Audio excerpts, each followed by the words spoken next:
Olá, Simone, obrigada.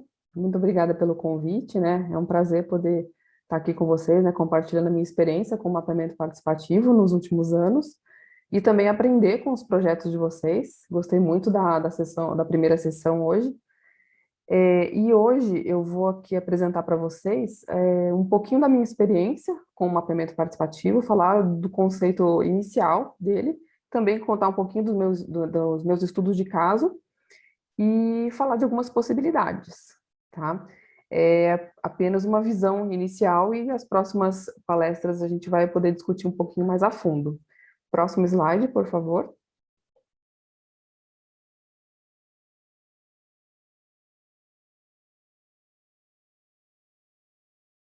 Obrigada. Bom, sobre mim, um pouquinho, né, para vocês me conhecerem. Eu sou planejadora ambiental. Eu fiz o meu pós-doutorado em saúde ambiental pela Faculdade de Saúde Pública da Universidade de São Paulo, no Brasil. Eu estou baseada no Brasil, na cidade de São José dos Campos. Eu sou pesquisadora colaboradora do Instituto de Energia e Ambiente, também da USP, onde eu trabalho com um mapeamento participativo aplicado a estudos de governança socioambiental urbana e indicadores. E eu também sou fundadora da iniciativa Comunidades Vivas, mapeamento participativo, com o maior objetivo de promover e disseminar o conhecimento sobre engajamento e participação social através das ferramentas do mapeamento participativo, e também ministrar cursos, disseminar publicações, desenvolver material didático e promover suporte metodológico para projetos acadêmicos e não acadêmicos. Próximo slide, por favor. O mapeamento participativo, ele nada mais é do que a elaboração de mapas em conjunto com as pessoas. Então, nós fazemos mapas com a perspectiva e a percepção da comunidade com a qual a gente está trabalhando, né? Ela é diferente, ela não é apenas um sistema de informação geográfica, mas ela é um sistema de informação geográfica participativo. E o mapeamento participativo, ele traz muito da interação das pessoas, né, das experiências que as pessoas têm com o ambiente delas, seja ela social, econômica, ambiental e outras perspectivas também. E esse método, o mapeamento participativo, ele também é chamado de soft GIS, né, diferente do hard GIS tradicional, que é o SIG tradicional, o Sistema de Informação Geográfica tradicional. Então, ele tem esse adicional da participação social, né? E as principais ferramentas do mapeamento participativo são várias. As principais são os mapas mentais, eles podem ser usados como uma ferramenta, né, como uma abordagem de mapeamento participativo. Os mapas de esboço, né, ou os sketch maps, que a gente está vendo aqui no slide, os mapas de transect ou transect mapping, que são os mapas de ruas, que são feitos quando os participantes, né, não só de ruas, de qualquer local que as pessoas estejam ali andando e captando pontos, né, pode ser com o celular, pode ser manualmente, isso é um mapeamento de transecto. Os mapas em 3D, as maquetes, os mapas em escala, fotos aéreas e imagens de satélite também são instrumentos que a gente pode usar. Os SIGs tradicionais, os Sistemas de Informação Geográfica, e também as plataformas online. Existem várias, algumas são abertas, outras não são abertas, né? E entre elas a gente tem o OpenStreetMap, Maptionary e várias outras. Próximo slide, por favor.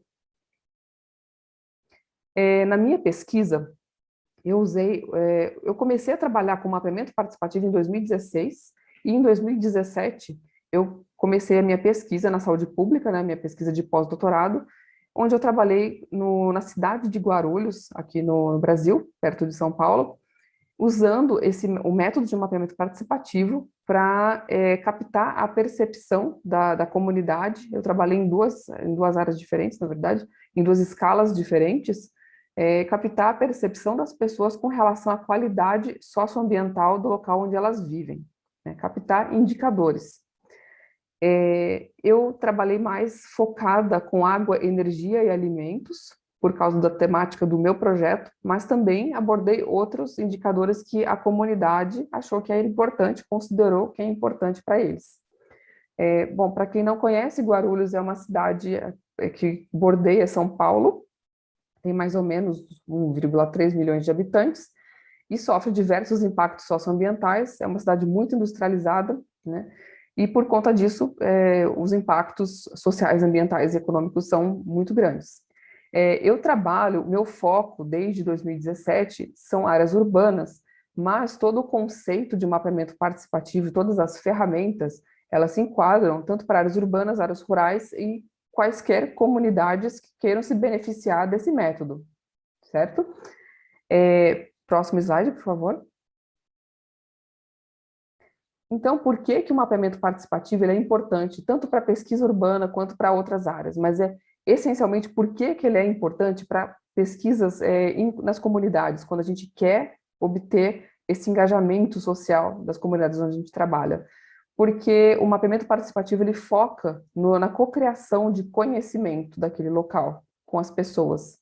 Ele também foca na inclusão dos interesses ali locais, das prioridades locais, na inclusão social, especialmente de grupos marginalizados, grupos que não são tradicionalmente ouvidos e nem participam dos processos decisórios. Eles têm a posse da informação que eles produzem, e o mapeamento participativo, ele também tem a capacidade na verdade, ele permite que se construa essa capacidade de participação social, né, entre vários atores, não somente dentro da comunidade, mas ela também estimula esse diálogo, né, da comunidade com outros atores sociais envolvidos no processo, né, seja lá qual for o projeto acadêmico ou não acadêmico.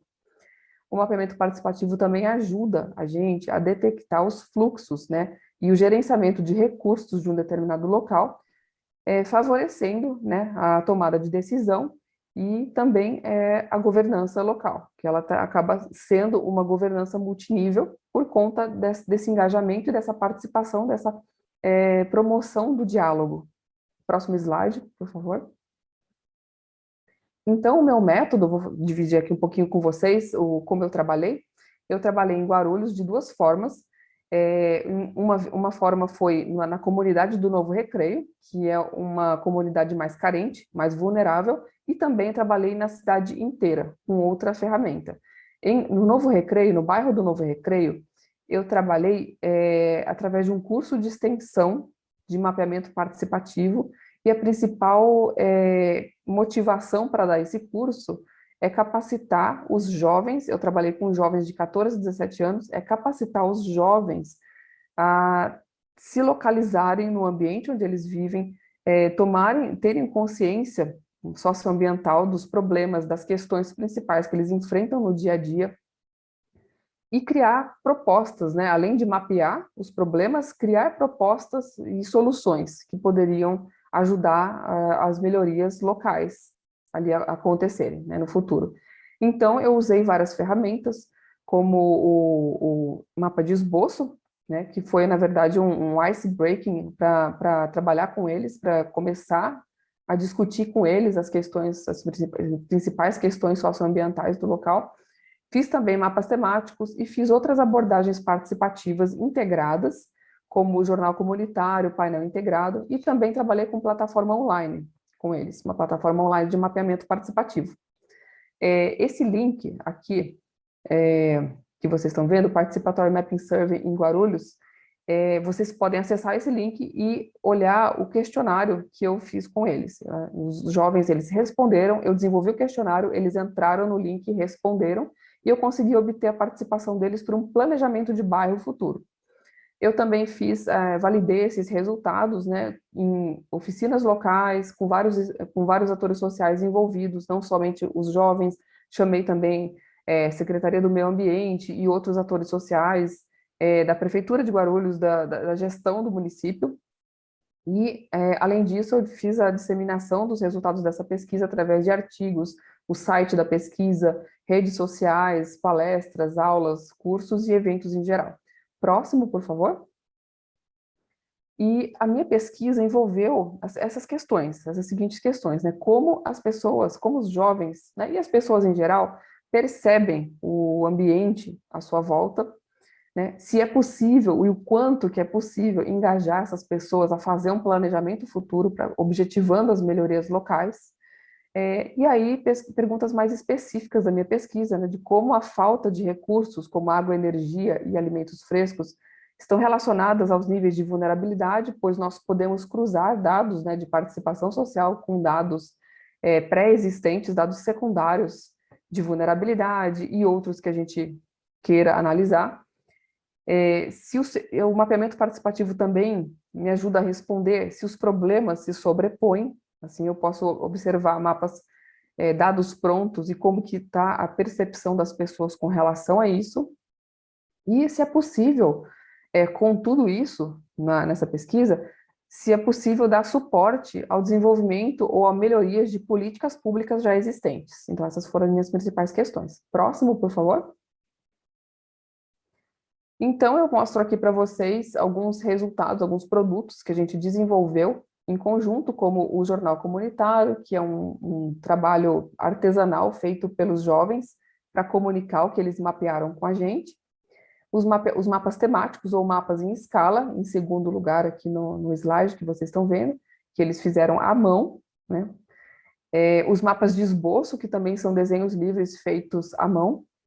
E ali no último quadradinho, um mapa de esboço pronto, né, apontando ali as ruas principais e alguns problemas que eles enfrentam todos os dias. São só exemplos para mostrar para vocês como que é feito esse mapeamento participativo presencial com um grupo pequeno comunitário. Eu tive ali uns 22 jovens trabalhando comigo, mais ou menos. Próximo slide, por favor. E aqui é a minha pesquisa em toda a cidade de Guarulhos, onde eu desenvolvi também um questionário com a ferramenta Maptionary e disseminei por redes sociais e também entre os meus contatos esse questionário. Os respondentes responderam as minhas perguntas, né? E a gente pode ver nessa tela todas as respostas deles.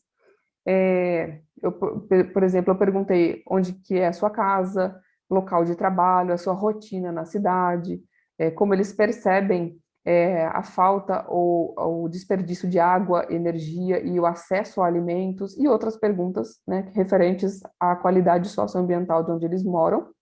Eu tive essas contribuições dos cidadãos de Guarulhos, né, em 2018. Próximo, por favor. Com essa plataforma, eu consigo fazer dois tipos de análises, são as chamadas Person-Based Analysis, são as análises com bases em dados demográficos, que eu consigo obter através das respostas do questionário, e também as Place-Based Analysis, que são as análises espaciais que eu consigo desenvolver com a ajuda dos softwares de geoprocessamento, isso num estágio posterior de análise de resultados. Essas plataformas também permitem que eu tenha dados qualitativos, né, de questões abertas que eu fiz para as pessoas responderem, e aqui são alguns depoimentos, né, comments in the survey, eu tenho alguns depoimentos de pessoas sobre a cidade, então eles falaram do que eles queriam comentar sobre a cidade de forma aberta, e essa plataforma Maptionary também é possível usar ela em ambientes que não são urbanos, a gente pode usar para fins energéticos, para fins de gerenciamento de recursos em qualquer lugar. Próximo, por favor. Então, com base na minha pesquisa, né, nesses dois estudos de caso, eu consigo obter propostas desenvolvidas pela própria comunidade através de todos esses passos, né, essas abordagens participativas que são integradas.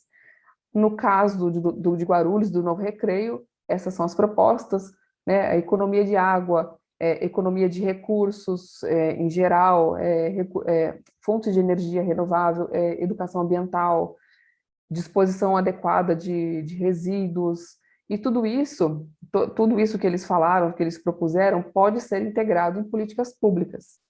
Isso pode ir a um passo além, né, dentro ali do gerenciamento de recursos, do gerenciamento da cidade, né, para ser integrado com políticas urbanas. No final desse trabalho da minha pesquisa, eu fiz bastante atividades de disseminação, né, palestras em vários locais de Guarulhos, em universidades, na Câmara Municipal, nas prefeituras, para engajar mais pessoas, para apresentar esses resultados, para disseminar e para ter mais pessoas conhecendo o que foi esse trabalho. Também trabalhei bastante em publicações.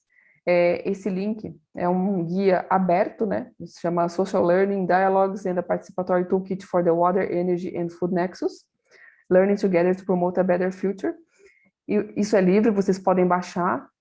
Conta um pouquinho do meu trabalho e no meu site, que é comunidadesvivas.com.br, tem mais publicações sobre essa pesquisa, sobre outros projetos e outros cursos, e também material informativo sobre o método de mapeamento participativo.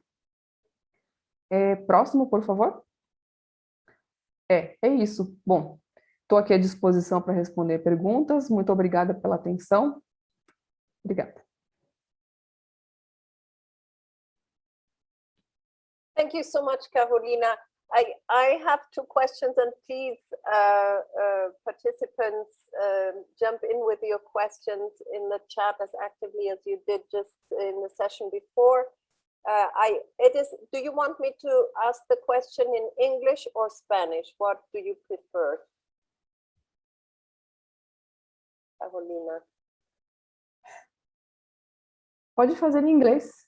You can say in English. Okay. It's okay. Thank you.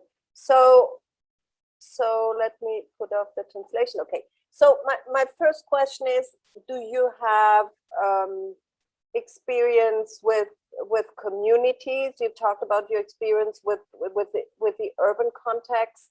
What have you been doing with more local rural areas? In rural areas, actually, I worked in my PhD. I worked with rural areas. I worked with palm oil in the northeast of Brazil. But unfortunately, at that time, I didn't know the knowledge in participatory mapping that I have now. Unfortunately, I only have experience in most urban areas here in Brazil and also in vulnerable areas. But I know people who works with rural areas with participatory mapping, and I have a lots of material that I can indicate for you if you need some support on this. What do you think are the differences? I mean, do you think it's a lot different between rural and urban? For me, the method is the same. The application of the method is the same. Actually, the essential is practically the same tools that we have that I told here. For example, the sketch map or the scale map we can use in both contexts. The main thing is to engage the community. If you have a group, if you have a group to participate, you can apply all these tools that I mentioned in my presentation with just a few adjustments, I think, in the indicators that you are analyzing or about the publics that you are working with. So I think the method is the same for both contexts. There is no much difference, but there is maybe the tools you have to adjust a little bit. For example, in vulnerable areas where I work in Guarulhos, we have a limitation about the internet access. So I had only one day that I could use the Maptuner platform because we didn't have the Wi-Fi signal or computers available for everybody. I think this is a very common problem in rural areas. So I had to do all the mapping by hand. So they have to draw everything, and then I have to get this material and digitalize in my computer and then to present to them. So I think these are the main limitation, I guess, for rural areas. Well, one thing I really learned in your presentation, I never really thought about, is that the participatory mapping is also a step-by-step process. It's not one activity with one tool, but you use a series of tools. So you have like a toolbox, and you design your participatory mapping process depending on your intervention, right? And that's linked to Aldo de Moor's question here. He's asked you, he's interested to know how you methodologically integrate the outcomes from the different mapping tools you use. So how do you integrate the results from your different steps and the different tools? Yeah, the integration, it was actually, we didn't mean to do this at the beginning, but we saw that it would be really important to have an ice-breaking tool at the first moments, and then to progress to other more deep mapping tools. First, of course, to start to engaging people, and then to go deep in other methods in how to deal with the mapping, how to deal with scale, how to deal with the social indicators. And then we built this integrated approach to this specific project only. And after that, data that I can spatialize, I have digitalized. And more qualitative data, I worked more in producing texts and to integrate with the georeferenced points. So it was a hard work, because we have to integrate both qualitative and quantitative information. So the most important thing is to transcribe all the discussions that we are pointing in the map, all the problems that we mapped, all the social environmental issues. They are really tied to qualitative information. So we had to write down all these discourses of the community, the participants, and then to put together in a report. I did a little bit of this, and also to analyze the georeferenced points with this information, qualitative information. So we cannot, many times we cannot put all this together in a map, but we can associate a map with some qualitative information. So you really need to keep your communities involved over a longer period. How long does a process like this take? My extension course in Novo Recreio, it took around 6 months, but the application of Maptioner in the whole city of Guarulhos, it took me 4 months, because it was I had to disseminate the link. So I spent a lot of time in the dissemination of the link to people to have access to my survey. And yeah, the similar times, but of course, if you do in-person meetings, of course, it takes more time, 6 months to 1 year, maybe, because the community process and the community engagement takes a lot of time. And do you have problems keeping precisely the youth involved and engaged over 6 months? No, actually, what we had, people dropping out of the process in the middle. At the beginning, we didn't have many people, of course, but later in the process, we have more people coming, and then in the end, a lot of people disappear in the middle of the process. But yeah, it happens. Yeah, that's normal. We have some fluctuation of people during the work. So one last comment from David. It's more a comment than a question. That your work reminds him the global initiative of Youth Mappers, and he shares the link to Youth Mappers. El proceso puede ser tan importante como el producto. The process can be as important as the end product. Tom is asking how to sustain community engagement. Sorry, I have a internet cutting here. Yeah, so Tom is asking, how do you sustain community engagement? Yes, this is a challenge. This is a real challenge. For example, in my course, extension course, we provided certificates from my university to participants who accomplish around 7% of the course. For example, we have to always think about what we can do for the community, what we can add, what we can aggregate to their lives, so we have more chances to engage them. If we don't offer anything, I'm not saying here that we should offer rewards or any real improvements on the community where they live, but we can offer, of course, knowledge courses and some incentives that keep them interested to work with us. So I had this experience in Guarulhos, and for the online platform, we didn't give any reward or certificates for people to participate. We just had we just presented the survey for the people, and we asked them to sign up for updates of the project only. Okay, Carolina, thank you. Please stay online for the next presentations. We have 4 presentations, short presentations with experiences on participatory mapping. And our the next one is by Savannah Cooley, who presents representing a team who is involved in a severe Amazonia geospatial service product development in Ucayali in Peru using participatory mapping. And you will, Savannah, talk about the gender dimension of this participatory mapping, and you're an applied scientist at the NASA Jet Propulsion Lab.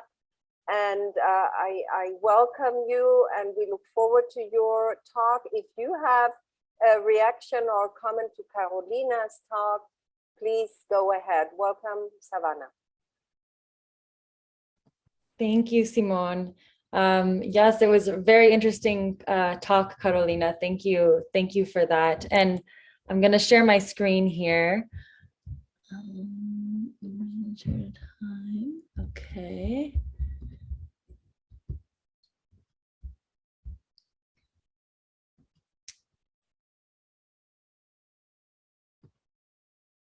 All right. So good afternoon to some, good morning to others. Muy buenos días a todos, buenas tardes para algunos. My name is Savannah Cooley, and as Simone said, I'm from NASA Jet Propulsion Lab.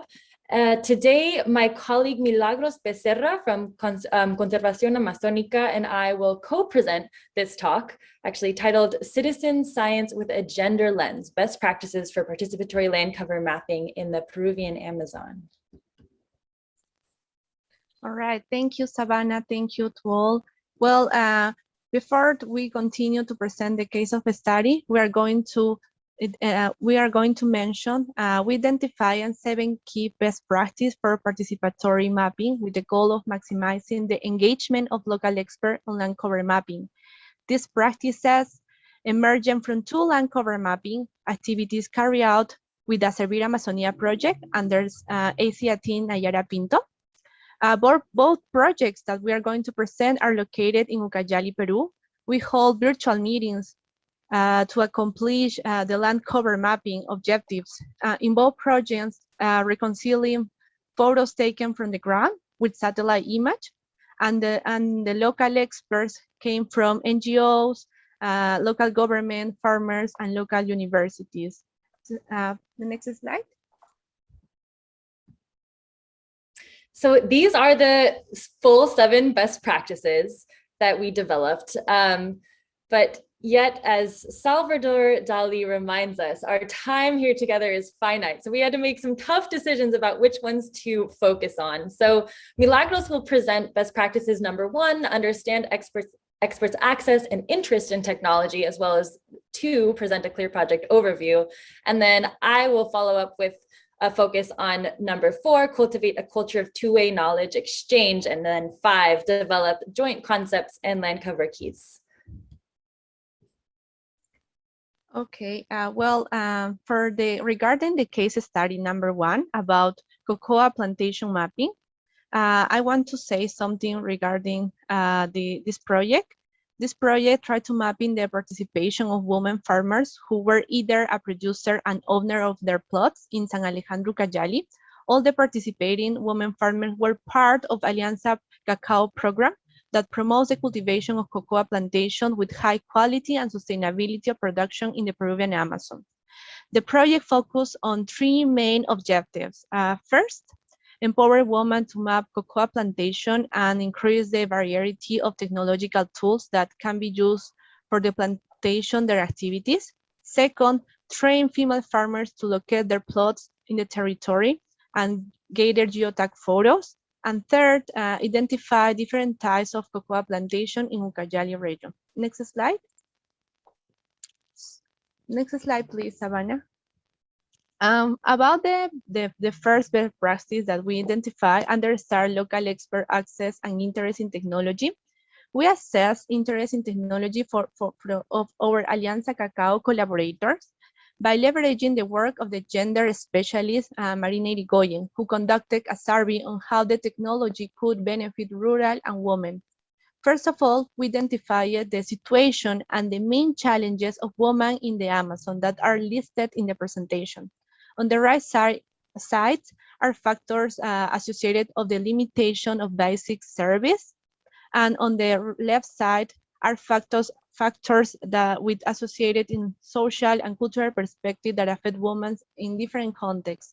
In summary, with the support of the gender specialist was able to identify the target of Alianza Cacao program, that is the main actor of the mapping activity. There are interests in mapping in general of cocoa plantations. For women farmers in the field, they are interested in increase their current access to technology. For more specifically, the results of the discussion showed that a high percentage of female farmers express interest in learning and geospatial tools and using them for their activities, but they are faced to many challenges that are listed in the slide. The second, please. The next one. So about the second best practice that we found is presenting a clear project overview of the project that we developed. So in our case, we prepare documents and materials for Alianza Cacao collaborators with the objective that all the team have the main idea of the main project in general. So we have first a kickoff meeting with the Alianza Cacao partners to establish objectives, and they know and they understand what is going to be the line of our activities. Second, we were able to establish a channel of communication with them using a WhatsApp group. We know that in virtual activities, we have to have a discussion with them.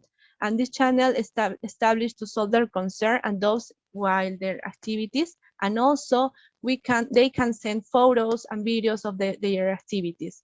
Third, we prepare a material, maybe like a Word document that we're explaining the objectives of the project, the possible tools that they can use to gather the geotag photos, the definition of the concepts, maybe the field sheet that they can use to collect data on the field, and also video tutorial and other materials that they can use to geotag photos. In general, the mapping of cocoa plantation in Ucayali is a project under development, but we have initial results of the geotag photos that were collected by women farmers with the support of Alianza Cacao collaborators in the field. Those photos have a valuable description of cocoa coverage at a different stage that will be used to define the library of cocoa coverage in Ucayali region, in different arrangement on the territory. And now we are presenting on the slide. So this is an overall of our project. So I'm going to pass to Savannah. Thank you, Milagros. So as Milagros said, we have these 7 best practices, and these were kind of developed that Milagros and I worked on together based on these 2 different case studies that we had experience for. So the second case study focused on leveraging local knowledge for the purpose of creating a vegetation categorization system that we would use in subsequent development of active remote sensing data libraries. So this plot here shows an example of a LiDAR waveform from NASA's JEDI mission over an old growth lowland forest. So the idea is to use these vegetation typologies to create characteristic curves like the one that you see here. So the best practice of cultivating a culture of 2-way knowledge exchange, right? Number 4, drove the formation of the vegetation classes that you can see here on this slide. And so the top 4 rows correspond to the old growth categories, while the bottom 3 are basically the different stages that we identified of lowland forest succession. So we focused on lowland forest regrowth dynamics in particular for three reasons. So first of all, it was just a technical reason. that the JEDI data, the LiDAR data that we wanted to use for the waveform signatures are most accurate in non-mountainous areas, but also non-flooded regions. So that kind of, takes these somewhat out of the mix. So we would have better availability of data. Second, the local experts we worked with were also most knowledgeable about lowland forest regrowth dynamics. And then third, these classes were visually distinguishable with satellite imagery. So I'll show you here an example where we looked at the class that we call young secondary regrowth, known locally as PURMA, and then also secondary or degraded lowland forest. So here's the differences that we can distinguish with the base maps that we used. And these differences formed the basis of the polygon digitization work that will serve as the input to the library data development, to the LiDAR library development. So for number 5, defining joint concepts in the land cover key, we wanted to describe lowland forest regeneration that in a way that refined existing land cover, national land cover definitions through using active remote sensing capabilities. But we wanted to do this in a way that aligns with local knowledge of forest regeneration dynamics. So we started with descriptions of old growth lowland forest, including the tree heights and canopy layering that local experts described. So we, as indicated here, we learned that multiple forms of disturbance can cause this forest to become degraded, as shown here. But on the other hand, clear-cut deforestation is typically followed by agricultural uses of cropland or pasture. So from this point, from our Suriname colleagues, who are from the National Park Service, we learned that there's a pretty critical juncture here. If this agricultural land is degraded, there's a difference typically between cropland and pasture. So for abandoned pasture, typically when we ask the question, is there minimal soil degradation, low invasive species presence, and or close proximity to mature forests, the answer is often no. And that can kind of create this cycle of delayed or indefinitely delayed forest regrowth. In particular, the local experts we consulted said that a lot of times, even after 15 years of pasture abandonment, there's no obvious signs of forest succession due to the invasive grasses that they often plant, and having also larger distances from forest fragments and eroded or compacted soil. So on the other hand, we learned that abandoned cropland generally has smaller patches, which increases proximity to existing forest, for easier seed dispersal. And then we also learned about how most of these crops are not invasive, so early pioneer species can kind of coexist with them. And that brings us to this next class of young vegetation regrowth. So if this is not deforested, which it can be, but if it is deforested, it'll go potentially back into the cycle that I just described with the agriculture. However, if it's left alone, then it can go into secondary forest. So in our case, we actually combined these two classes into a single class. So even though we recognize that there are distinct land use histories here, just due to limitations in the satellite imagery, we weren't able we were basically needed to combine them together. Here's an example of one of the rows from the joint land cover key table that we created. And this row in particular corresponds to the young vegetation regrowth class. So we have the original name in Spanish, the translated name in English, and a description with an example of one of the polygons that we digitized with the base map that we used, and a photo taken from the ground by one of our collaborators, Jorge Vela Alvarado.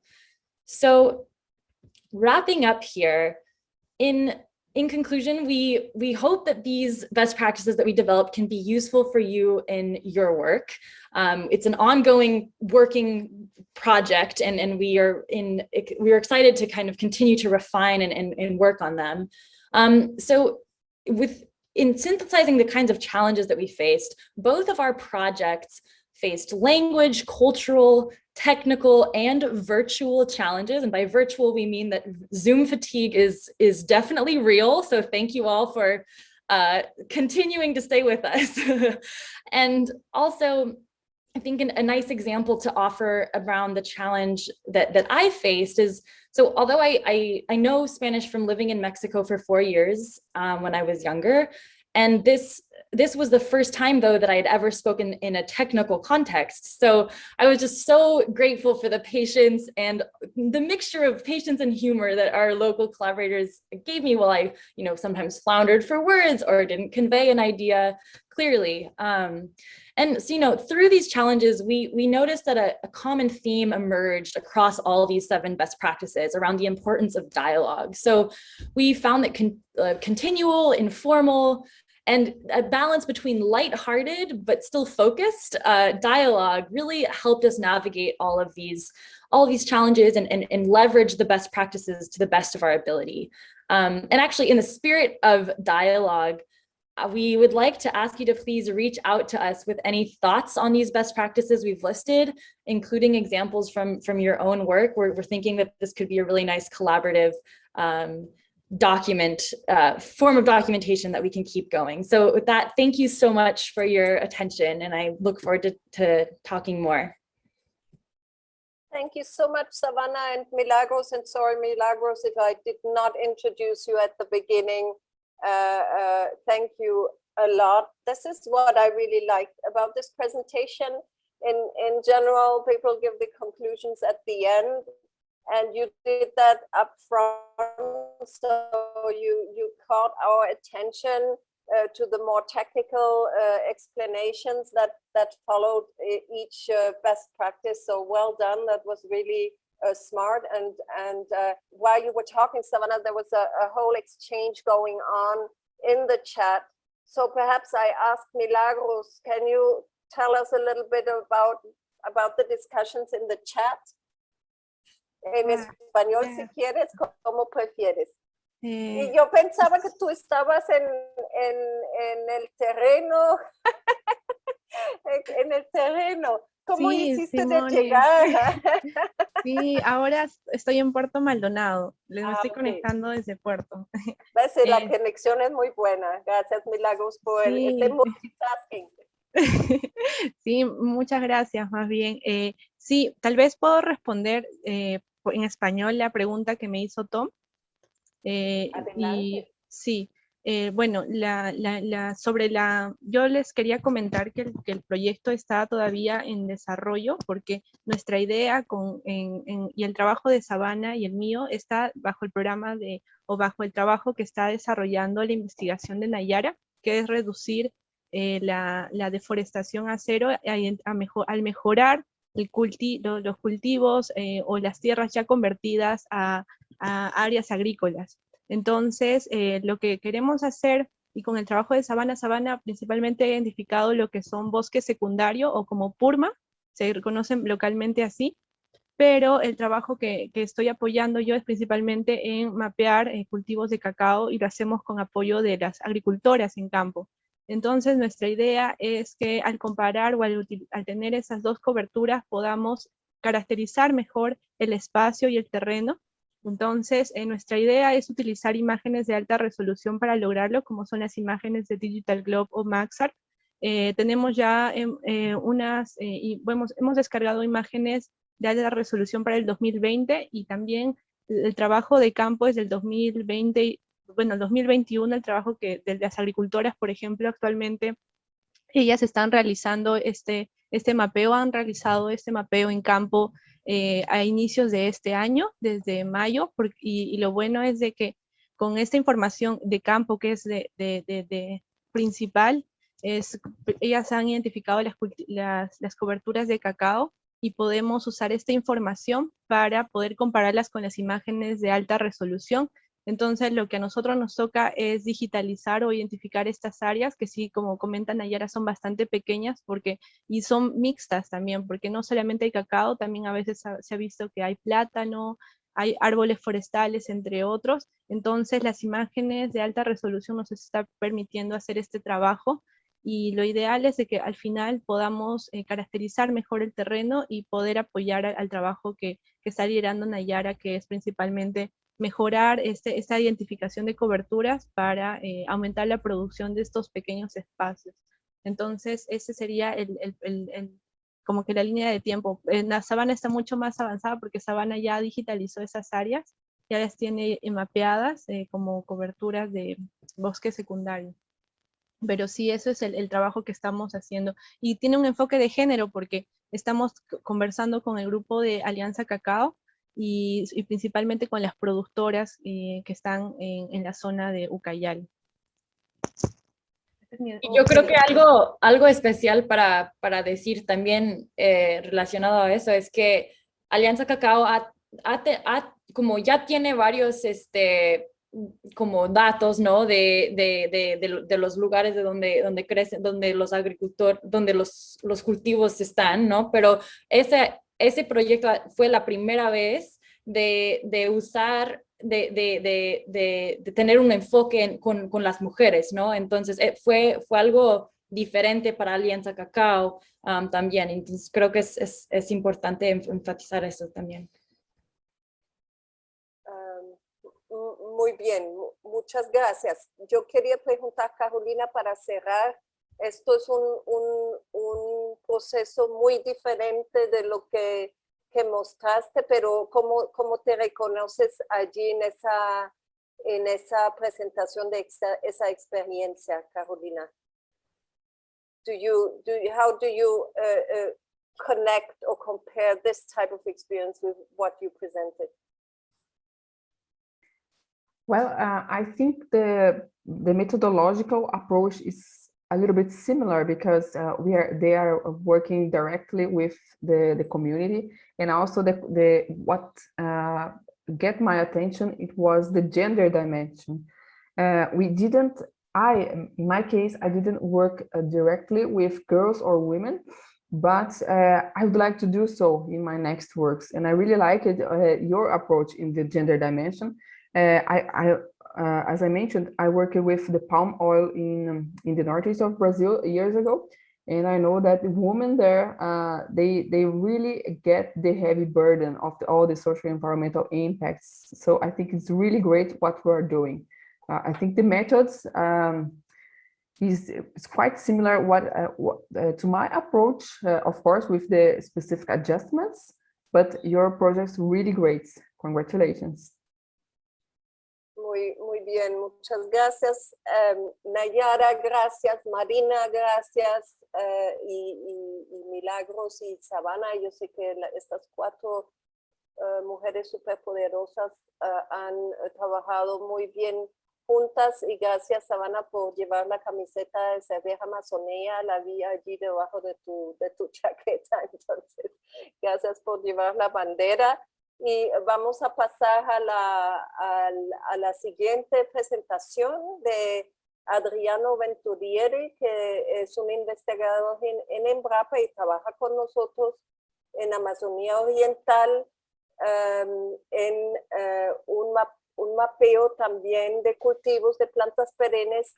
Y seguimos entonces escuchando de ti, Adriano. Yo creo que en portugués no hay ningún problema. Adelante. Boa tarde, está me ouvindo bem, Simone? Sí. Oi, sim, ok. Buenas tardes, gracias. Vou falar em português, mas um pouquinho mais fácil para explicar o projeto, ok? Bom, eu vou falar um pouco pausadamente para facilitar também a tradução. Então, estou trazendo para o evento uma experiência nossa com mapeamento de cacau, e nós estamos chamando essa de mapeamento participativo, mas é importante esclarecer que o início do projeto ele não era dessa forma. Nós temos uma experiência aqui na Embrapa, aqui na Amazônia, de trabalhar há muito tempo com mapeamento do uso da terra, utilizando diversos sensores, desde do Landsat aos satélites mais recentes. Então, nós tínhamos uma expectativa de fazer o mapeamento dos moldes tradicionais. Tá? Não estou conseguindo passar aqui agora. Então, o nosso desafio inicial era fazer a identificação das áreas de plantio do estado do Pará de cacau, através de um financiamento de um programa do governo do estado do Pará, através do fundo chamado FUNCACAU. Então, o estado do Pará é um grande produtor, é o maior produtor atualmente de cacau no Brasil, mas nós não conhecemos muito bem, claro, conhecemos através apenas de planilhas, claro, a localização e também o tamanho dessas plantações. Então, o nosso desafio inicial era simplesmente, como eu digo, fazer o mapeamento, a identificação das lavouras de cacau, utilizando imagens de sensores remotos e, como existe hoje diversos sensores, nós imaginamos na época que utilizar imagem de alta resolução, nós poderíamos trabalhar com esses dados e começar a gerar esse produto. No entanto, nós tivemos algumas surpresas ao longo no início do projeto e fomos corrigindo, mudando o nosso método de trabalho. Esse mapa traz a localização do estado do Pará. O Pará é hoje o Pará é o segundo maior estado do Brasil, localizado na região amazônica. Temos uma área de aproximadamente 1.200.000 quilômetros quadrados. Então, aí já é um grande desafio para mapear essa cultura, devido principalmente, além da nossa extensão, diferente de outras culturas perenes na Amazônia, e particularmente no Pará, onde nós temos alguns territórios definidos para algumas culturas. O cacau ele ocorre em todo o estado, a plantação. Então, eu coloco aqui que assim é fácil identificar alguns tipos de uso da terra, utilizando imagens de satélite. Nós temos, como eu falei, muita experiência aqui, trabalhar com pastagem, com culturas agrícolas. Nós também já trabalhamos com o dendê, estamos atualmente trabalhando com a doutora Nayara também em outros processos de mapeamento, mas tanto algumas culturas perenes, como o dendê, como pastagem e como agricultura anual, existem métodos, existe sistema de classificação que permitem, de certa forma, que hoje nós temos no Brasil um projeto chamado Terra Class, que faz o mapeamento do uso da terra da Amazônia Legal, o uso da terra daquelas áreas que já foram desflorestadas. Então, nós temos conhecimento, temos essa tecnologia, enfim, nós conseguimos trabalhar fazendo esse mapeamento, usando tecnologias tradicionais. Lógico que, com o passar desse trabalho, nós vimos que é muito difícil mapear os plantios de cacau utilizando somente imagens de satélite. Tá? Eu não conheço muito bem a produção de outros países, mas é claro que já foi mostrado agora pela Savana e que existe muita confusão com a vegetação secundária. Tá? Então, principalmente porque existem aqui no Brasil diversos sistemas de produção, diversas formas de produzir.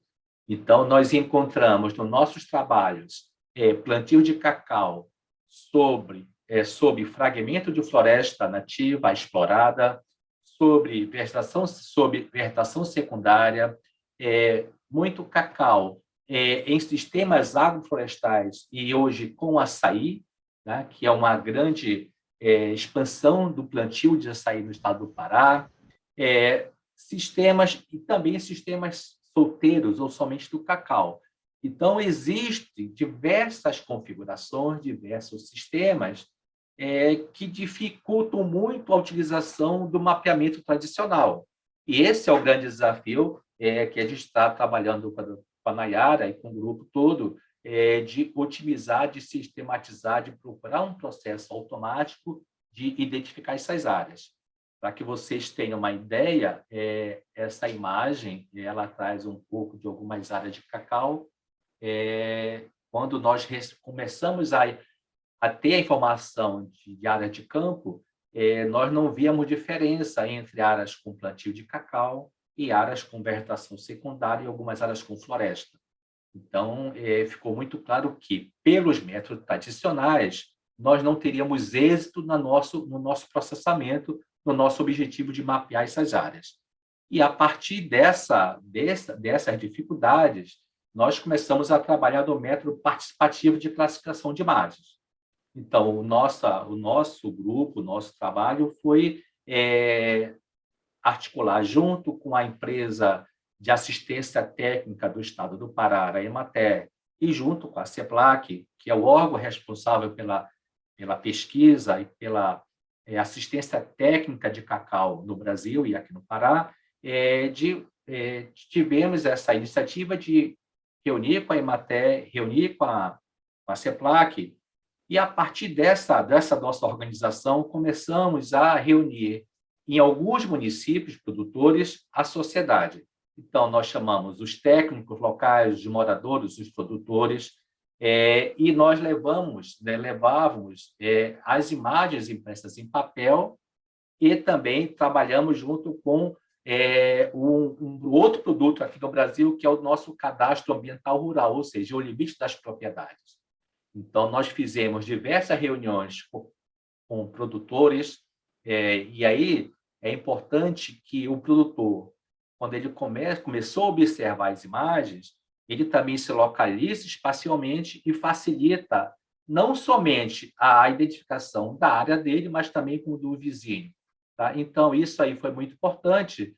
E aí nós começamos a fizemos reuniões na Transamazônica, no sul do Pará, sudeste do Pará, ou seja, diversos polos levantam nossas equipes para fazer essa identificação.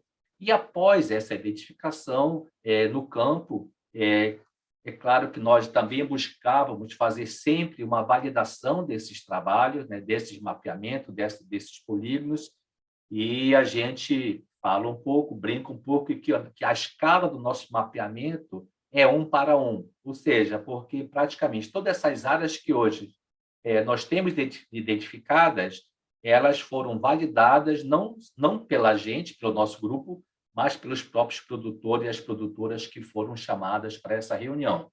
Tá? Então, esse aqui é um quadro ainda... não, é o final, nós estamos prejudicados no nosso cronograma pela pandemia, nós paramos praticamente todo o ano passado e esse ano começamos a ir a campo agora, mas hoje nós temos aproximadamente 70 mil hectares mapeados por esse método. As estatísticas oficiais indicam que o Pará tem em torno de 140, 150 mil hectares, e também isso é um número que precisa ser verificado. Então, hoje nós temos talvez 50% da área mapeada nesse formato. Então, assim, realmente a dificuldade é muito grande para chegar a esses números e a gente espera agora investir em algumas regiões ainda para que a gente consiga aumentar esse número e também com trabalho em parceria com o Servir Amazônia de automatizar e fazer esse mapeamento ser mais completo. Algumas informações que nós já tivemos desse projeto, embora não fosse o nosso objetivo inicial, porque como nós começamos a trabalhar também com o cadastro ambiental rural, nós começamos a ter algumas informações das características espaciais em relação das propriedades. Então, quando nós começamos a analisar esse nosso mapeamento, nós já pudemos entender algumas coisas. Por exemplo, as propriedades que hoje trabalham com cacau são menores. Então, isso caracteriza muito a produção familiar, o envolvimento de toda a família da produção. São áreas pequenas, alguém já falou, acho que foi a doutora Nayara que comentou, são polígonos muito pequenos dentro das propriedades. Embora a propriedade seja um pouco maior, mas comparativamente com outras propriedades, elas são menores. Um outro dado importante que nós utilizamos dados do INPE, do PRODES, e analisamos ao longo do tempo. Então, essas áreas, essas propriedades, elas têm uma característica que elas desflorestam menos ao longo dos anos do que as outras áreas que não têm cacau. Tá? E também, quando nós olhamos hoje essas áreas de cacau, quando nós fazemos uma análise multitemporal, foi observada uma redução muito grande de fogo, de utilização de fogo nessa região. Ou seja, hoje, onde nós temos o cacau, quando nós olhamos ao passado, para o passado, existia uma utilização de fogo, principalmente para a limpeza de pastagem ou para outras práticas agrícolas. Então, a gente observou também que o cacau está expandindo muito em áreas de pastagem, de áreas degradadas. Ele está sendo utilizado sob o bosque de floresta explorada e também sob o bosque da vegetação secundária. É importante também falar desse trabalho. Nós vimos que 75% das áreas que hoje nós temos mapeado o cacau, elas já haviam sido desflorestadas em 2008. Então, são áreas que estão sendo utilizadas já. E o restante dessas áreas, elas estão crescendo em áreas de outros tipos de cobertura. Tá?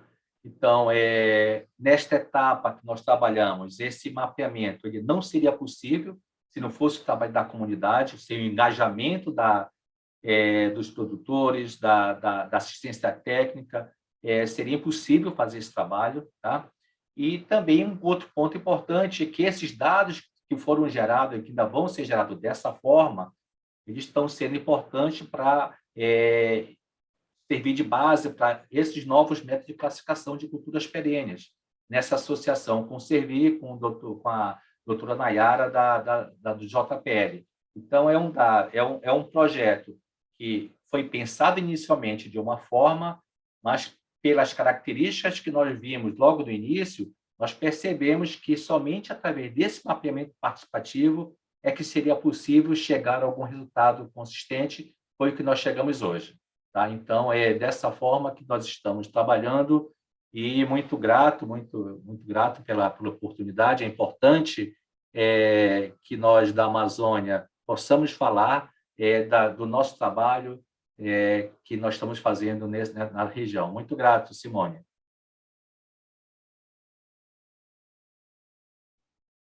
No, muchas gracias a ti, Adriano. Y la primera pregunta la quiero hacer a Nayara. Yo quiero que Nayara por favor, nos habla un poquito la diferencia entre las dos experiencias, porque Nayara está involucrado en las dos y lo va a hacer en portugués. Muchas gracias, Nayara.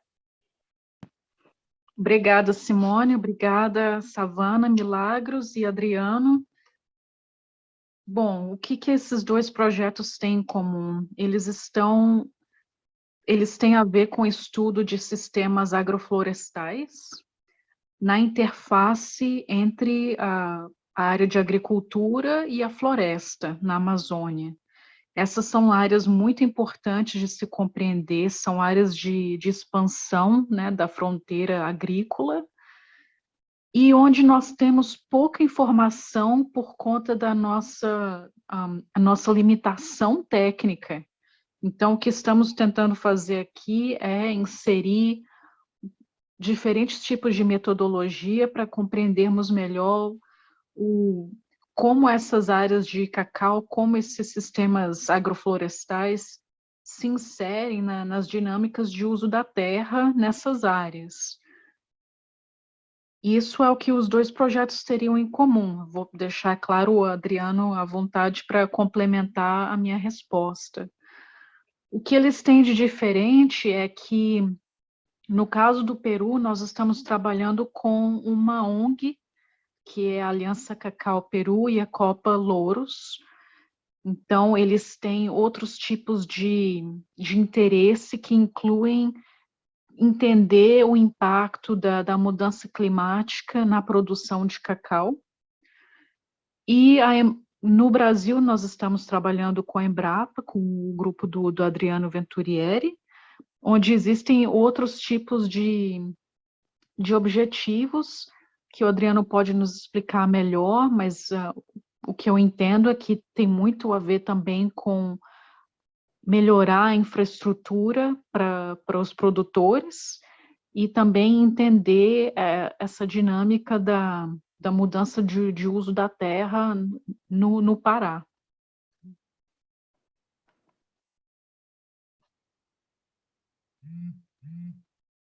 E, Adriano, sinta-se à vontade para complementar a minha resposta. Ok, Nayara. Não, você está certa. Acho que a gente pode responder algumas dúvidas, mas é isso. Como eu falei inicialmente, o nosso trabalho ele tinha um objetivo, né? De entender a expansão do cacau no Pará, e realmente tem algumas coisas muito interessantes comparando com outros trabalhos, né? O desafio agora, nós sabemos do grande desafio de automatizar esse processo, de deixar esse processo mais automatizado devido ao custo que nós temos hoje de fazer o trabalho de forma participativa, considerando um estado das dimensões do estado do Pará e das condições da Amazônia de fazer trabalho de campo. Muchas gracias, Adriano. Muy amable, muy interesante.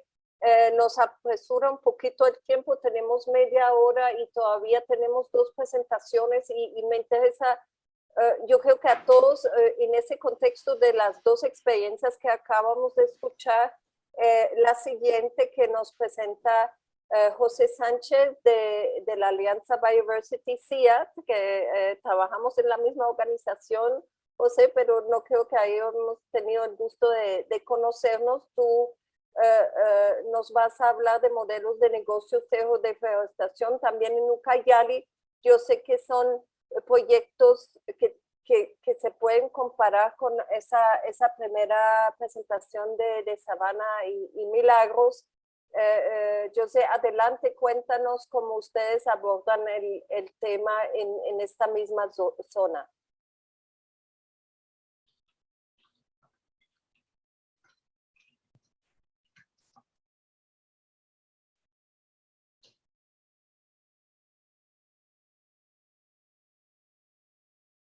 José, ¿estás en Sí. Ok. Sorry, disculpa. Buenas tardes, buenos días todavía con algunos. Mi nombre es José Sánchez. Yo estoy laborando en Ucayali en el proyecto SAP, de Negocios Sostenibles en Amazonía, y quería comentarles nuestra experiencia en esta parte de mapeo participativo y que se conecta con muchas de las lecciones que hemos escuchado durante los 2 días. Así que vayamos a la acción. El proyecto es modelo de negocios cero deforestación en Ucayali, Perú. Eso me permite pasar. Ok. Tengo un problema acá con él. No me responde el control. Si quieres, Sofi, pasa la presentación y tú hablas. Está bien. Bueno. Ahí viene. El proyecto está en el marco de un proyecto IKI, ¿no? Con fondos del gobierno alemán, del Ministerio del Ambiente alemán. Son modelos de negocios para abordar los motores de deforestación en el Perú. En el marco de eso se implementaron 2 pilotos, ¿no? Uno con el cultivo de cacao y otro con el cultivo de palma aceitera, ¿no? En el Perú estos cultivos están identificados como drivers de deforestación, ¿no? Y sobre todo en Ucayali, hay algunos mapas que ya han sido publicados sobre esto. El objetivo que persigue este proyecto es darle ese valor agregado, ¿no? A la producción de estos commodities y a su comercialización, ¿no? El valor agregado iría en el sentido de que contribuyen a la conservación del bosque y a la reducción de emisiones de GI. Solo como un dato reciente, ¿no? En Ucayali la pérdida de bosques al año 2020 ha sido de 470.000 hectáreas y 47.200 han sido en Ucayali. Y el detalle es que el 21% de esto han sido áreas de menores a 1 hectárea. Entonces, ahí hay un reto, ¿no? Que se ha venido hablando durante las diferentes presentaciones con respecto al tamaño y a la calidad de las imágenes, por ejemplo, ¿no? Entonces, como modelo piloto necesitamos de un mapeo participativo que nos permita contar con un sistema que complemente un monitoreo MRV, que no solamente nos indique el cambio de uso del suelo de estas commodities, sino que también se verifiquen que esas plantaciones no estén generando deforestación, que mantengan una trazabilidad, ¿no?, con el producto, y que el consumidor, el inversionista pueda revisar este tipo de información. Aquí a la izquierda, no voy a poder ampliarlo, pero ahí hay un esquema que hemos diseñado nosotros. Son como 5 pasos en los cuales un primer paso es identificar.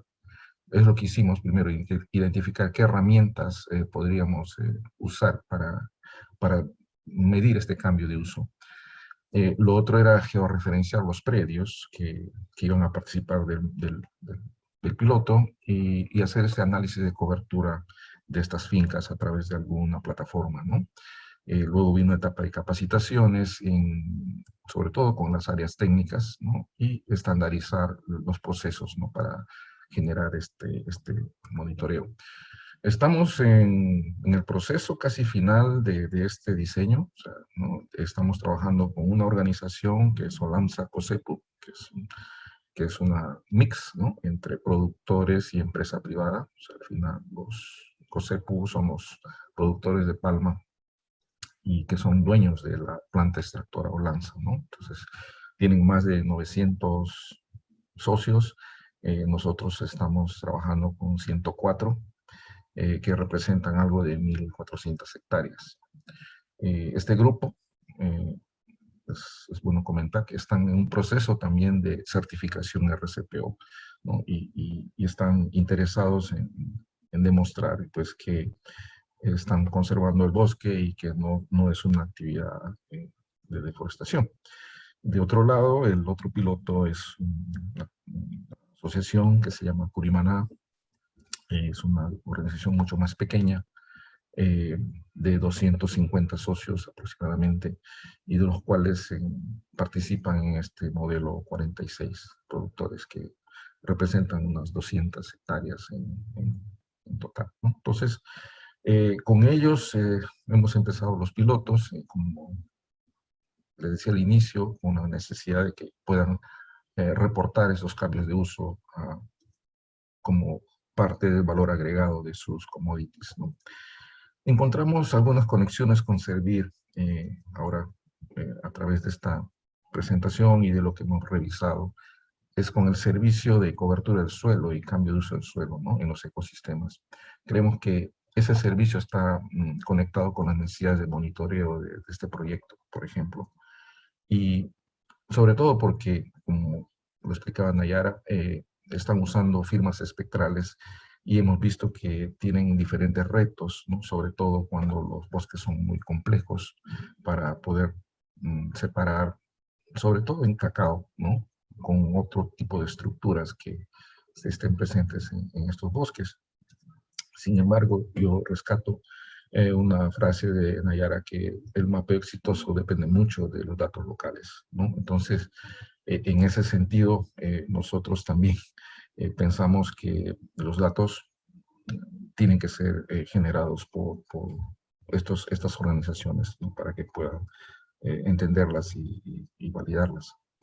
Entonces, entrando en ese proceso participativo de este diseño de MRV, un primer desafío que se ha enfrentado es que no hay polígonos para las áreas de cultivo. Es un problema en Perú que las parcelas de los productores solamente tienen puntos de georreferenciación, y los cuales para hacer un seguimiento es complicado. Entonces eso fue un primer desafío que enfrentamos, para lo cual tuvimos que diseñar una guía, ¿no? Amigable, que para hacer para poder entrenar al equipo técnico de estas dos organizaciones. Y también nuestro enfoque fue trabajar con herramientas de código abierto, amigables, que no sea nada complicado, y les enseñamos a construir sus polígonos con la plataforma de Google Earth, ¿no? Y ustedes saben que con Google Earth uno puede generar también archivos KML. Y la idea era conseguir esos archivos KML. Y estos archivos, bueno, el equipo técnico de estas dos organizaciones, pues, iban al campo y verificaban los límites de las parcelas para poder luego tener una lista de archivos que podían ser pasadas a otra plataforma, ¿no? Entonces eso fue un primer desafío que tuvimos que enfrentar y solucionarlo de una manera creativa. El segundo desafío era que el personal técnico no tenía conocimiento de SIG, ¿no? Mayormente son técnicos agrícolas, pero que no manejan el SIG como algo diario. Y es bastante escaso tener personas que manejan SIG en la Amazonía. Digamos, no es una actividad muy cotidiana, pero las necesidades de tener técnicos sí que es alta. Entonces, tuvimos que complementar esta primera parte con capacitarlos en el uso de software libre de QGIS, ¿no? Entrenamos con 12 técnicos entre las dos organizaciones, el 25% de ellos eran mujeres, y lo que hicimos aquí fue convertir estos archivos KML de los polígonos de Google Earth a shapefiles, ¿no? Que con esta forma, con este formato, ya podían ser subidos a una plataforma. En ese sentido, la plataforma que escogimos era la de Global Forest Watch Pro, ¿no? La versión Pro, en la cual cada organización pues tiene una cuenta y ellos manejan y los técnicos tienen acceso a ciertas partes de la información, digamos, por sectores, ¿no? Y todo esto se sube al sistema. Es la plataforma Global Forest Watch Pro la que permite generar los reportes de cambio de uso del suelo en el tiempo. Y esta información es la que puede ser compartida, ¿no? Entre los socios, entre los inversionistas, entre los compradores, ¿no? En esta pequeña imagen, pues, es un close-up de la plataforma donde están registradas las parcelas por cada organización, y las cuales tiene una interfaz que permite ver dónde están ubicadas y si ha habido algún cambio en el uso del suelo en el tiempo. Esto, obviamente, Global Forest Watch tiene un historial de tiempo, ¿no? Que va desde el 2001 en adelante. Esto genera un reporte, ¿no? Al final diré algo sobre ello, pero este es el reporte que ellos tienen acceso de manera, digamos, privada, ¿no? Lo usan, es su código, usan sus claves. Nosotros simplemente les hemos ayudado en el proceso de construirlo para que puedan complementar el modelo de negocio sostenible. Algunas lecciones aprendidas ahora es, bueno, como se ha dicho a lo largo de los días, es muy limitado el ancho de banda, ¿no? De Internet, y sobre todo en las zonas rurales, y eso ha complicado el uso de las plataformas para subir o bajar información. Creemos que es importante, ¿no? Que existan unidades de monitoreo, ¿no? Para manejar y hacer un control de datos en cada una de las organizaciones. No solamente un área técnica que da asistencia en temas agrícolas, sino una unidad de monitoreo que es indispensable para el sostenimiento. Como también se dijo durante las diferentes presentaciones, la información y los reportes de cambio de cobertura necesitan, y las alertas incluso, necesitan verificarse en campo, ¿no? Por un tema de escala, por un tema de píxeles, pueden haber alertas que en la práctica no corresponden, por ejemplo, ¿no? Por el nivel de análisis que se pueda tener. hay retrasos en la actualización de imágenes, por ejemplo, en Global Forest Watch Pro ahora, y lo otro es, necesitamos hacer un corte al año 2020, todavía los datos están al 2019, entonces es un tema pendiente para ver cómo estamos, cuál es nuestra línea de base para estos dos pilotos. Es una necesidad de tener imágenes submétricas, ¿no? para mayor detalle, y sobre cosas que haríamos diferente necesitamos más sesiones prácticas en el uso del software, ¿no? Eso creo que es una prioridad. Y también el intercambio de experiencias en mapeo participativo. Para mí, y como el proyecto, estos 2 días de experiencia realmente nos muestran muchos ejemplos que se están haciendo en otras partes que son de importancia de intercambio de estas experiencias con estos equipos, por ejemplo, que estamos piloteando hoy en día, ¿no? Me parece que eso es algo muy interesante que nos permite el evento de poder aprender lo que están haciendo otros colegas, ¿no? Y nada más, yo sé que el tiempo es oro y estamos aquí para algunas consultas y algunas precisiones. Además, muchas gracias por su tiempo. Gracias, José, por una muy clara presentación. Aquí tomamos esta pregunta, Natalia, y seguimos porque estamos muy apremado el tiempo. Natalia te pregunta cómo ha sido el proceso de construcción de reglamento de interno de respuesta a eventos de información de deforestación en fincas.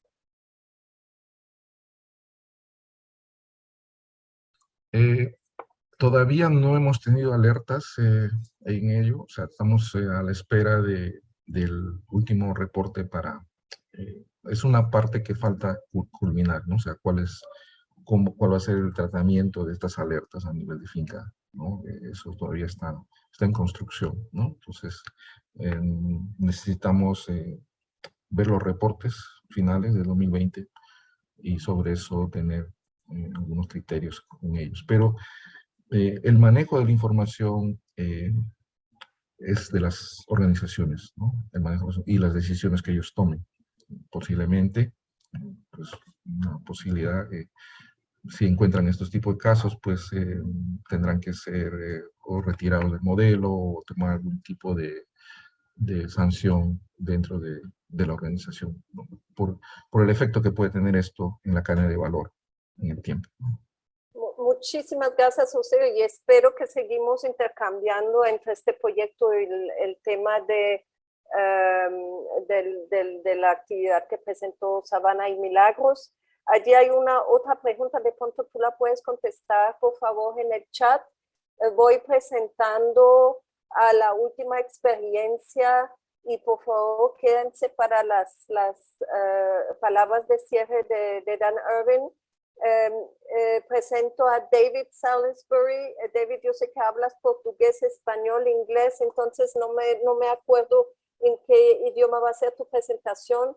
Tú eres un profesor asociado de geografía en la Universidad de Richmond y trabajas en un desarrollo de servicio con Servir Amazonía bajo el equipo liderado por Stephanie Spera. Y hoy nos vas a hablar de más bien como una iniciativa de conectar justamente colaboraciones en mapeo participativo en la región. Adelante, David. Hola, ¿me pueden escuchar? Sí. Sí, perfecto. Bueno, primero, muchísimas gracias a todos que están presentes. Voy a hablar en español. Pero estoy consciente que todos están cansados después de 2 días de mucha interacción intelectual sobre temas súper importantes, pero agradezco mucho a todos los que están presentes por su paciencia de estar todavía escuchando. Entonces, ya han escuchado el título, entonces vamos directo a ver cómo avanzamos. Bueno, dibujé 2 líneas en amarillo que se pueden ver en esta imagen, porque ahora es un momento interesante en la Amazonía. Nunca hemos tenido tanta información geográfica, especialmente a través de las imágenes satelitales, pero eso también es una cosa impactante en el sentido de que hemos visto muchas personas, por ejemplo, usando Google Earth de forma imagen satelital para dibujar cualquier proyecto de carretera o propuesta de desarrollo. Encima de esas imágenes, casi como si quería mostrar que no había nada ahí abajo de esa verde, ¿no? Comunidades, caseríos, flora, fauna, etc. Entonces, he dibujado esas dos líneas para mostrar dos propuestas de carretera que tienen que ver con la presentación.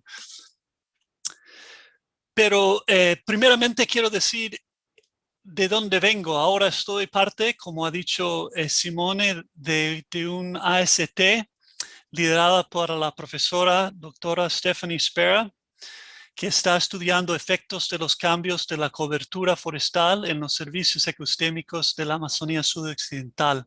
Nos llamamos el Equipo de Análisis Espacial de las Fronteras Amazónicas, ABSAT en español, y tenemos 4 objetivos: de mapear cambios, analizar servicios ecosistémicos, predecir regiones vulnerables y diseminar resultados y desarrollar capacidades.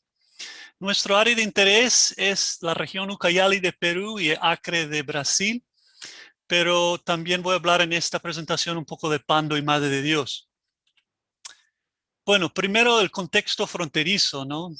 La información geográfica de la Amazonía no es de alta calidad. A pesar de que hemos avanzado mucho, todavía hay muchos desafíos. Parte es porque la geografía física y humana de la Amazonía es muy dinámica, ¿no? Cambian los ríos, crecen rápido los bosques, y hay menos información aún en lugares remotos, ¿no?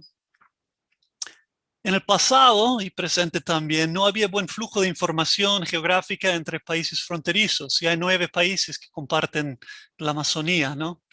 Hoy voy a hablar específicamente de Perú y Brasil. Y hay muchos grandes proyectos de desarrollo y conservación que son transfronterizos, como la carretera Pucallpa-Crucero do Sul, nuevas leyes, parques nacionales, que pueden ser por un lado de la frontera, pero que tienen impactos transfronterizos, ¿no? Y esos proyectos y otros afectan a comunidades indígenas, caseríos rurales, gobiernos de toda escala, ¿no? Gobiernos locales, municipalidades, distritos, provincias, estados, regiones, nacionales, ¿no? Y también hay organizaciones no gubernamentales y de la sociedad civil. Entonces, estas fotos aquí muestran un poco, ¿no? Que hay proyectos como esta rótulo muestra de una carretera asfaltada que encima de un bosque, que no indica que hay gente, fauna y flora que están adentro de ese bosque, ¿no? Y en el pasado era difícil, cada nación tenía y presente tenía su base de datos de información geográfica, pero no se podía ver al otro lado de la frontera en mucho detalle. Y eso daba problemas para líderes, como es el líder Benki Pianco de Apiucha de Brasil, que está apuntando a todas las concesiones forestales que amenazaba a su comunidad de Apiucha. Incluso está apuntando exactamente donde actualmente está la comunidad de Soweto.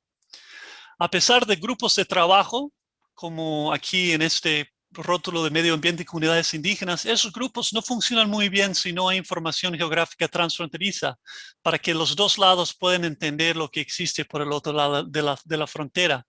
Este mapa aquí, el mapa preliminar, es un mapa que hicimos con William Flores y Carla Rocha de Universidad Federal do Acre, y un primer intento de mostrar un mapa transfronteriza mostrando áreas protegidas y áreas de tierras indígenas.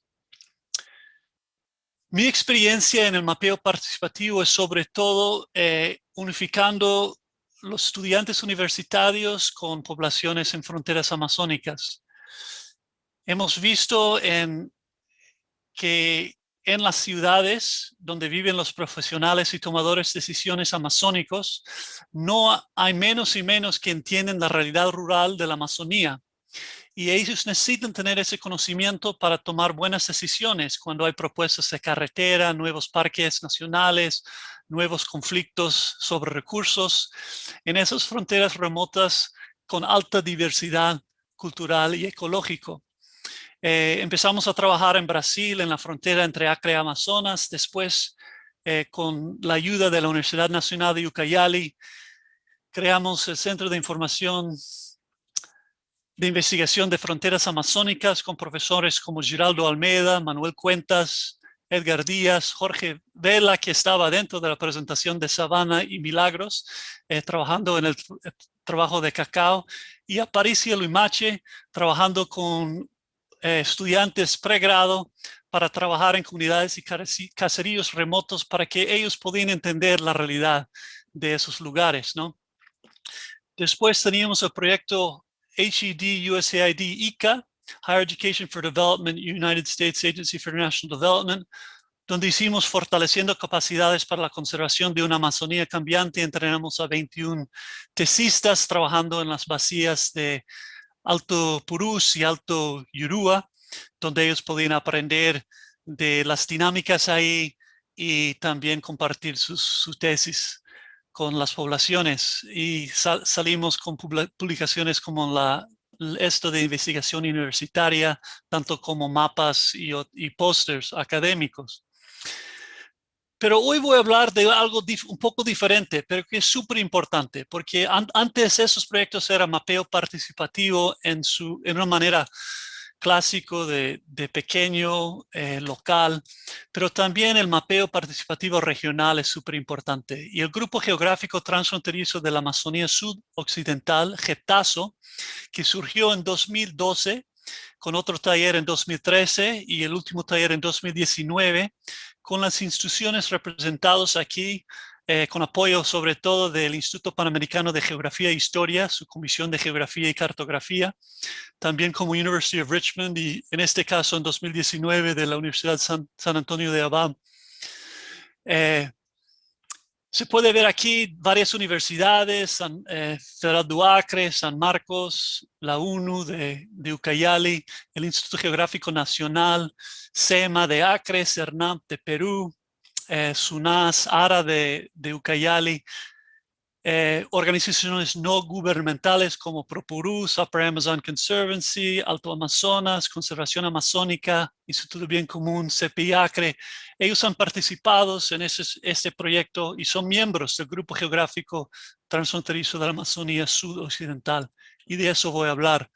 Nuestro primer taller con 16 participantes y 3 instituciones de 3 países en Pucallpa, en la Universidad Nacional de Ucayali, logramos crear una base de datos transfronterizos y en esa semana producir mapas transfronterizos, aprovechando del conocimiento y habilidad de los brasileños y peruanos presentes con conocimiento de estas zonas. Y esos eran los técnicos SIG, Sistemas de Información Geográfica, de las oficinas gubernamentales, las oficinas no gubernamentales, tanto como de universidades, y trabajamos para crear esos juegos de mapas, este de arriba es de áreas naturales protegidas y tierras indígenas, lo de abajo de deforestación amenazando a las tierras indígenas.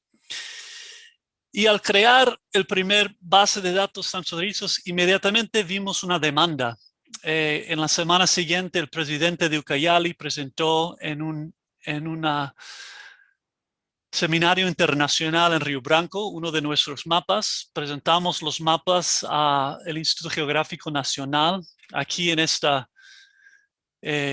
foto aquí podemos ver a una de nuestras lideresas, la geógrafa Berta Balbín Ordaya, que en paz descansa. Nos perdimos a Berta, una fuente increíble de energía y entusiasmo y conocimiento geográfico el año pasado.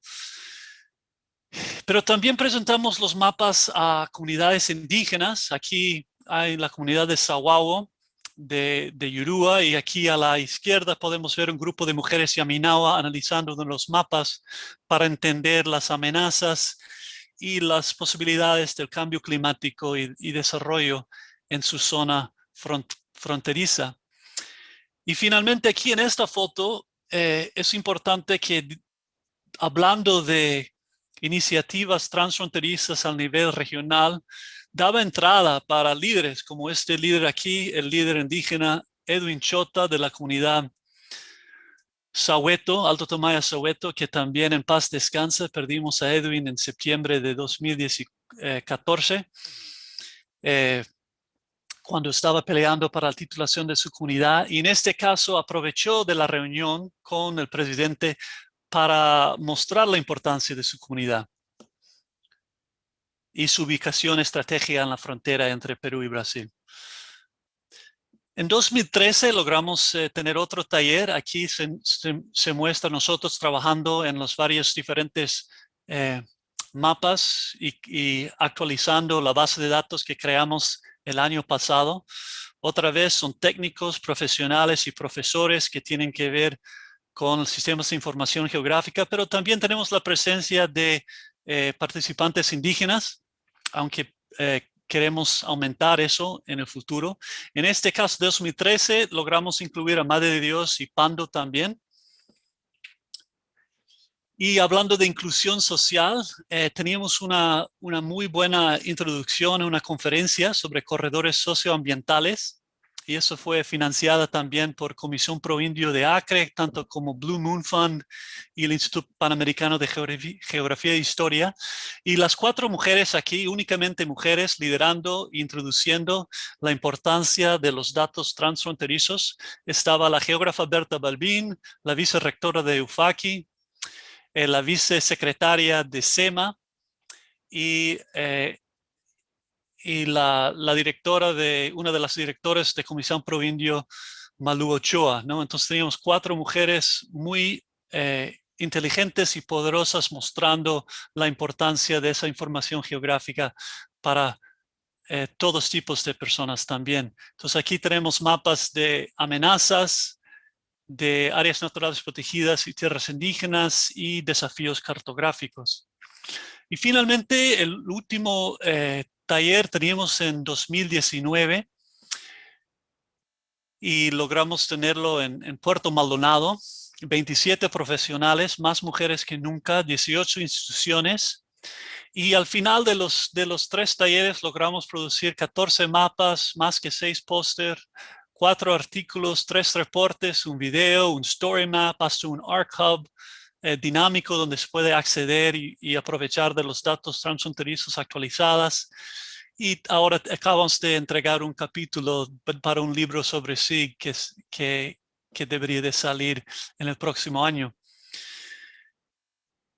Y producimos nuevos mapas, además de actualizar la base de datos transfronterizos. Y logramos ver que esos datos transfronterizos son fundamentales para la sostenibilidad. Cada país, cada nación, cada estado está produciendo sus mapas, pero más y más tenemos que pensar en un mundo globalizado, un mundo donde cada estado, cada distrito, cada provincia, a pesar de cruzar fronteras internacionales, tienen que trabajar juntos porque comparten vacías hídricas, comparten flora, fauna, comparten culturas, como se puede ver en ese mapa abajo a la derecha, y que el trabajo multiescalar de tener gente local, gente regional, gente a nivel nacional, aumenta el impacto de ese tipo de colaboración participativa, ¿no? Sobre mapeo participativo. Y que aún más inclusión y participación es ideal para enfrentar desafíos futuros. Y estamos esperando tener nuestro próximo reunión Getazo en 2022, si la pandemia nos ayuda. Y la esperanza es tener aún más participación indígena, tanto como de género también.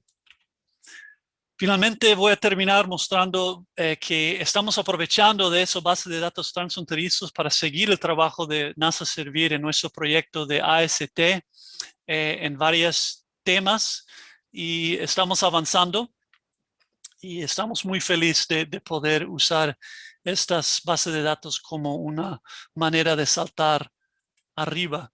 Y aquí hay algunos productos, mapas ejemplares, uno de juego de promedio mensuales de evapotranspiración, ya que estamos enfocando en servicios ecosistémicos, pero estamos analizando en una manera transfronteriza, en una manera de cuencas, en vez de ser limitado a áreas administrativas con fronteras internacionales. También estamos creando mapas que son a pedido de nuestros grupos de interés. Nuestros stakeholders están muy interesados en esas propuestas. Si pueden recordar esas líneas amarillas. La primera era la carretera Pucallpa-Crucero do Sul. Este mapa muestra las dos diferentes propuestas, la de Brasil y la de Perú, que no se colindan, ¿no? Que es una cosa muy difícil de pensar. Y aquí abajo una nueva trocha forestal que acaba de ser abierto con tractores, aunque fue parado por la comunidad indígena de Sahuavo, justamente aquí mismo, pero eso muestra la zona de impacto de una carretera como esta que podría tener en cuencas, tanto como del lado de Perú, como compartidas por el lado de Brasil, a pesar de ser una propuesta que es 100% adentro de terreno peruano. Bueno, con eso termino. Quiero decir muchísimas gracias a todos los colaboradores que existen. Este no es una presentación de una persona, simplemente yo soy un embajador del grupo de Getazo para hablar un poco de esta importante iniciativa de mapeo participativo regional, y estamos dispuestos, como siempre, a escuchar grupos de interés que tal vez quisieran ser parte de un futuro reunión en 2022.